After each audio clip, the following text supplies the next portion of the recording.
प्राचीन जिला हजारीबाग के गांधी मैदान में उपस्थित सभी नौजवानों को इनकलाबी जोहार करते हैं। कि झारखंड की गलियों से एक आवाज आया है, उठो नौजवानों, फिर से इनकलाब आया है। यह इनकलाब जो निकला है आज हक के सीनों से, यह आफ्ताब जो निकला है आज धधकते सीनों से, ये जुल्म के पर्दों को फाड़ डालेंगे, ये जुल्मी सरकार को उखाड़ डालेंगे।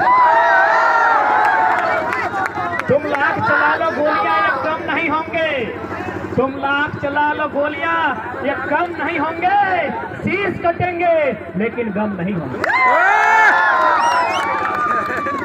आज पिछले साल भर से लगातार हम लोग आंदोलन, हमारा खाना आंदोलन, नहाना आंदोलन, सोचना आंदोलन, बीते साल भर में लगभग लिखित तौर पर 410 जनसभाएं शायद देश के प्रधानमंत्री अपने जीवन में नहीं किए।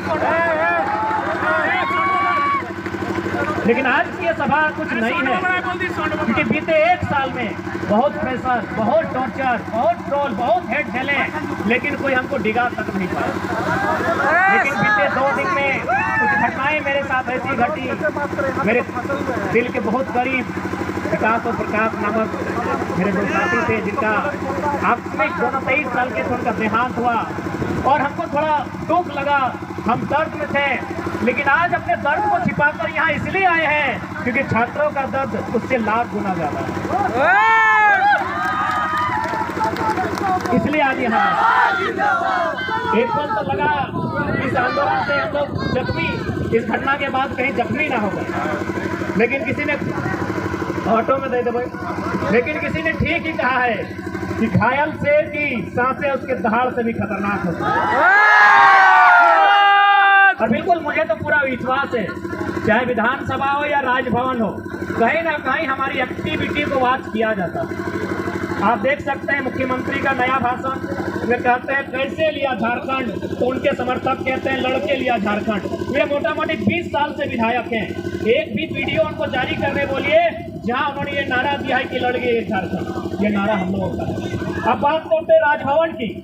29 तारीख जिस शाम को हम अपने 2 साथियों को कांधे पर ले जाकर उन्हें शमशान में दफनाते हैं, उसी समय विधायक कहीं ना कहीं वापस होता है, यानी उन्हें ऐसा लगता है कि शेर जख्मी हुआ, ये टाइम अच्छा है। यानी कहीं ना कहीं वे हमारी गतिविधियों को देख रहे हैं। आज गांधी मैदान, गांधी यानी अहिंसा का संदेश, गांधी यानी आंदोलन, गांधी यानी शांति। लेकिन आज यदि गांधी के देश में छात्र आंदोलन कर रहे हैं, छात्र अशांत हो रहे हैं, तो कहीं ना कहीं उन हुक्मरान पर सवाल खड़ा होता है जिन्हें हमने चुनकर भेजा। आज लोगों को, खासकर जो लोग सत्ता में बैठे हैं, ये भारत से अलग कटकर एक नया झारखंड राज्य, बिहार राज्य से कटकर एक नया अलग झारखंड राज्य बना। उस समय जो हमारे राज्य के पहले राज्यपाल थे, राज्य के सर्वोच्च रहनुमा माननीय प्रभात कुमार, उन्होंने एक लाइन कहा था कि जिन संसाधन के साथ झारखंड राज्य अलग हुआ है, आने वाले 20 सालों में ये भारत देश का नंबर 1 राज्य। यानी कितनी उम्मीदें थी इस राज्य के सबसे काबिल व्यक्ति को, जिसे राज्यपाल कहते हैं, कितनी उम्मीदें थी कि यह राज्य नंबर 1 पर आएगा। लेकिन आज 22 साल बीत चुके हैं। आज अगर इस राज्य के बारे में समीक्षा करने जाए, आज अगर इस राज्य को जांचने जाए, तो ये पीछे से कभी नंबर 2 पे मिलेगा, कभी नंबर 3 पर मिलेगा, कभी नंबर 4 पर मिलेगा। क्या इस दिन के लिए हमने नया झारखंड राज्य लिया था? एक बात कहिए, यदि हम कहें बंगाल बंगालियों का है तो दिक्कत है? किसी को दिक्कत होनी चाहिए? यदि हम कहें गुजरात गुजरातियों का है तो क्या किसी को दिक्कत होनी चाहिए? यदि हम कहें महाराष्ट्र मराठियों का है तो दिक्कत होनी चाहिए? तो यदि झारखंड झारखंडियों का है तो इसमें क्या दिक्कत है? बिहार किसका है? बंगाल किसका है? गुजरात किसका है? महाराष्ट्र किसका है? तो झारखंड सबके बाप पे लगेगी, झारखंड सबके बाप पे लगेगी। लेकिन हमारे बाप के लगा खून बहा। हम शहीद के बेटे हैं, मेरा बाप का झारखंड है, क्योंकि मेरे बाप का खून बहा झारखंड बनाने। आज गवर्नमेंट में बैठे लोग पॉलिसी लेकर आते हैं, कभी पॉलिसी लेकर आते हैं जो यहाँ से 10वां 12वां पास करेगा, कभी पॉलिसी लेकर आते हैं जो यहाँ पैदा होगा। अरे भाई, आप लोग विधायिका के अंग हैं या फिर आप लोग मडारी हैं? आप लोग ताश जुआ खेलने वाले लोग हैं। ये लोग कहते हैं जो झारखंड में पैदा होगा उसे नियोजन में अधिकार रहेगा। नियोजन पॉलिसी में शामिल किया जाए कि जो लोग झारखंड में पैदा हुए हैं।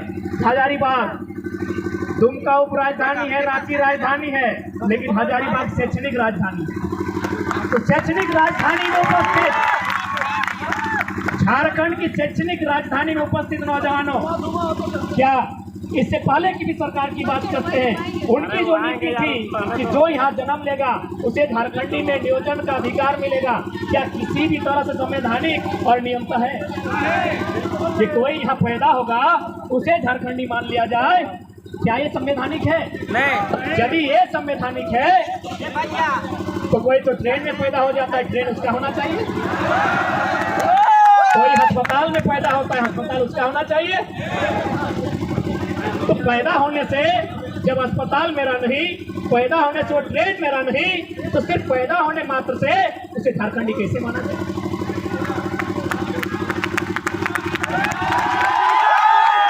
वर्तमान सरकार नियम लेके आती है 10वां 12वां पर।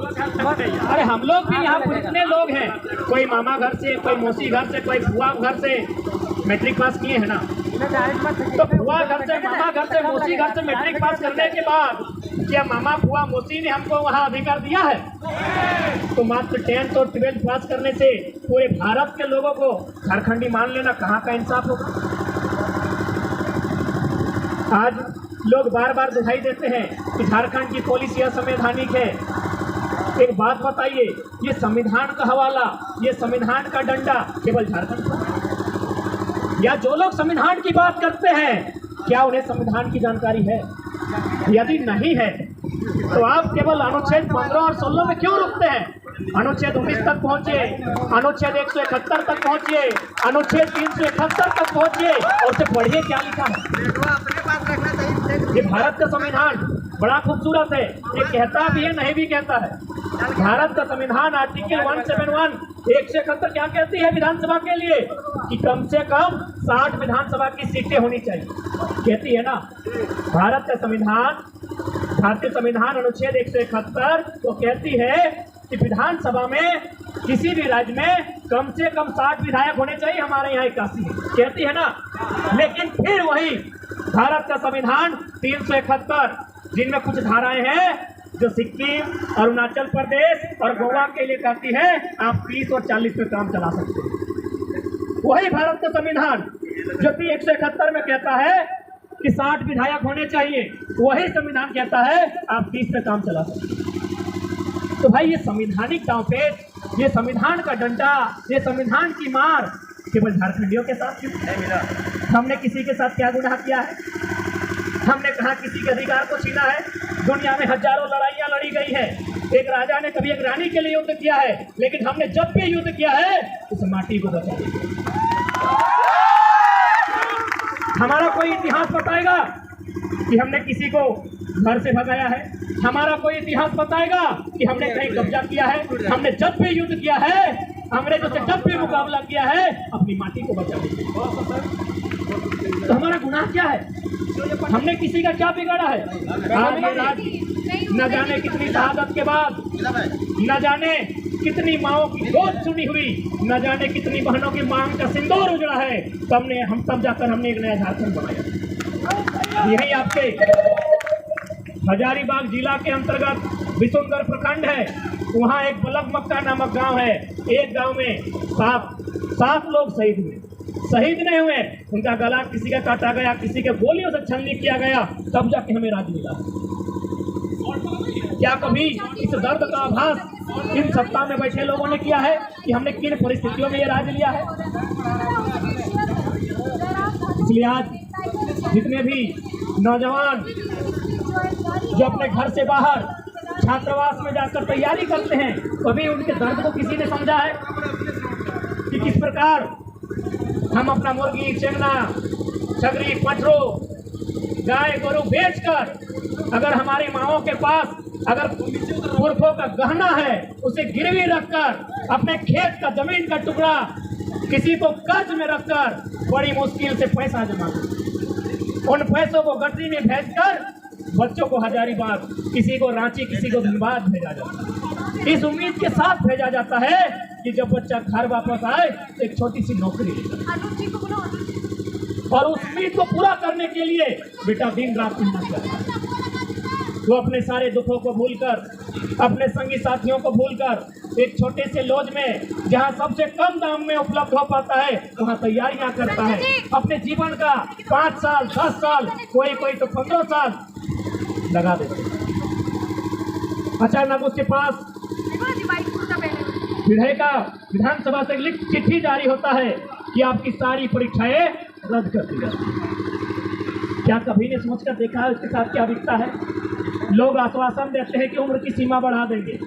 एक बात बताइए, जो लोग थोड़ा सा टेक्निकल एग्जाम की तैयारी करते हैं वे लोग अगर उम्र की सीमा बढ़ा दी जाए तो सक्षम है, लेकिन जो लोग डिफेंस की तैयारी करते हैं उम्र की सीमा बढ़ाकर उन्हें घोड़ा बना देते। आज होमगार्ड का मामला हजारीबाग में पेंडिंग है, आज होमगार्ड का मामला धनबाद में पेंडिंग है, वो 2017 की बहाली है।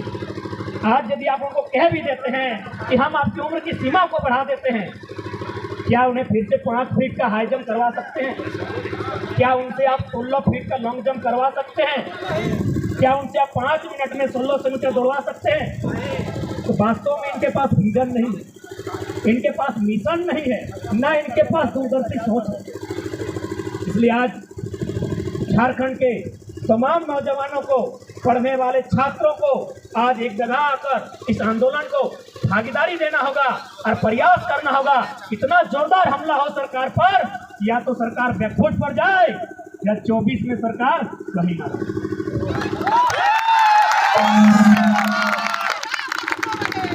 कब तक, आखिर कब तक हम अपने सपने को अपने आंखों के सामने ओझल होते हुए दूर होते हुए देखना पसंद करेंगे?